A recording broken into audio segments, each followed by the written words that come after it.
The Toronto Raptors wrapped up their 30th season this year. It's been quite the journey, sometimes bumpy, sometimes magical, and you can throw a championship trophy in there as well. So as they start season number 31, a new book takes a look at the team's remarkable history through the eyes of 30 players who have put on the uniform.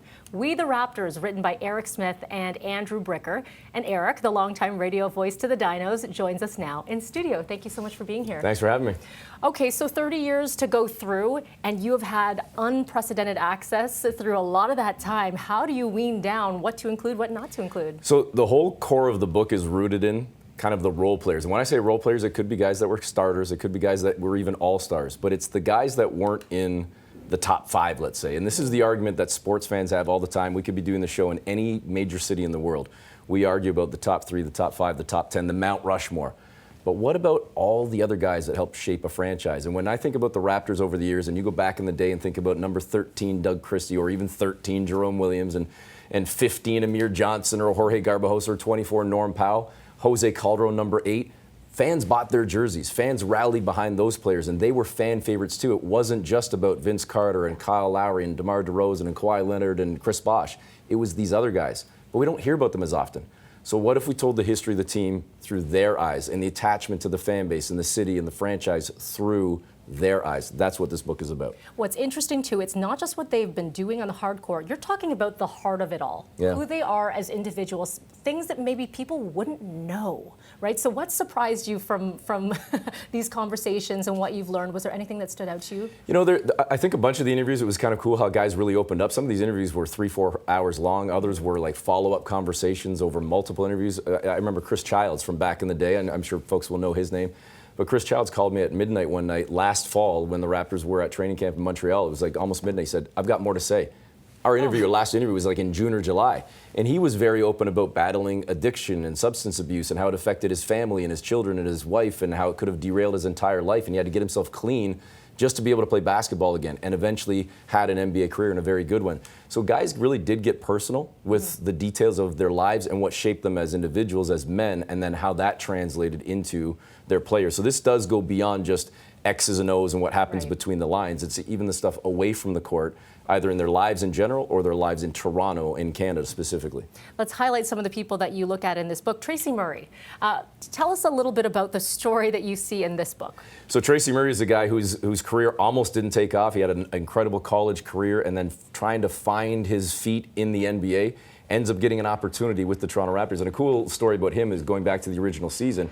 When he first met Isaiah Thomas, who was then kind of running the show for the Raptors, he went one-on-one with Isaiah. Remember, Isaiah was only a couple of years removed from playing, and he got real physical with Isaiah, and his wife, Tracy Murray's wife, was kind of saying after the fact, like, you know, and I'm actually confusing the two stories with Doug Christie. Is Doug Christie and Tracy Murray going against Isaiah Thomas, and Christie's wife was saying, don't go so hard at Isaiah. Tracy Murray was more of a kid approach and kid glove approach, saying, I'm not going to go as hard, but I'm going to show him what I can do. And that ultimately led to Isaiah saying, we need you to stay, but we can't afford for you to stay. And he had to leave Toronto, didn't ever want to go, came back years later because of the attachment that he had to this team. Doug Christie saying similar things. I wanted to come back, but it just couldn't work out in terms of the contracts and whatnot. So guys got here and wanted to plant those roots. A name familiar to many people who wrote the foreword, Kyle Lowry. Yeah. How did that all come about and why? He was important because, as I said to you, we all talk about the top 5, but if we could get somebody that represents the 5, and arguably, a lot of people say the greatest Raptor of all time, they call him the GROAT, get somebody from that list that can acknowledge, I wouldn't be where I am as an individual, I wouldn't have got the championship, I wouldn't have had the success I had in multiple playoff appearances without the likes of a Norm Powell or a Bismack Biyombo or a Corey Joseph, and the list goes on. Have him acknowledge the importance of those second kind of tier guys, or those guy behind the guys that I say in the book. That's kind of the line I use. And Kyle himself was arguably one of those types of players before ultimately becoming a star and an all-star and a champion in Toronto. So I thought he was the perfect guy, and when I asked him to do it, I barely got the question out of my mouth before he said, sure, I'm in, let's do it. Well, you've built such a great relationship with so many of these players and the admin and just everyone across there. There's a mutual respect, which is lovely, which is why you're able to do this book, right? People were opening up to you, calling you at all hours. Finally, I want to talk to you about the current season. Also, one of the players, Garrett Temple, in the book, too. So let's tie it all together and where you see this season and some of the stories going. So last year, the end of the season, Grady Dick and Scotty Barnes, both unprompted at their end of the season press conference, the locker cleanout deal. They both, unprompted, brought up Garrett Temple and the importance that Garrett had on that team last year and shaping those individuals as men, as young players, as leaders. And right away I thought, he's a perfect guy to have in the book because he might not play a whole ton at this point in his career, but he's had a very long, extensive career that didn't start at the top. He had to grind his way and find his way into the league.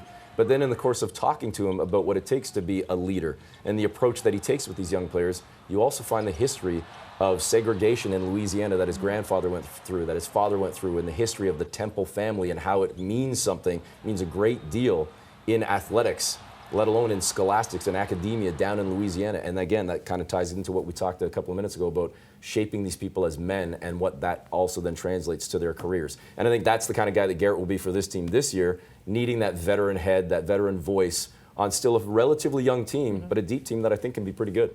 Okay, We the Raptors is out now. It's out now. It came out officially yesterday, so it's in bookstores everywhere, on all the websites, you name it. Exciting. Eric Smith, thank you so much. Thank Congrats you. on the book. Appreciate it. Thanks.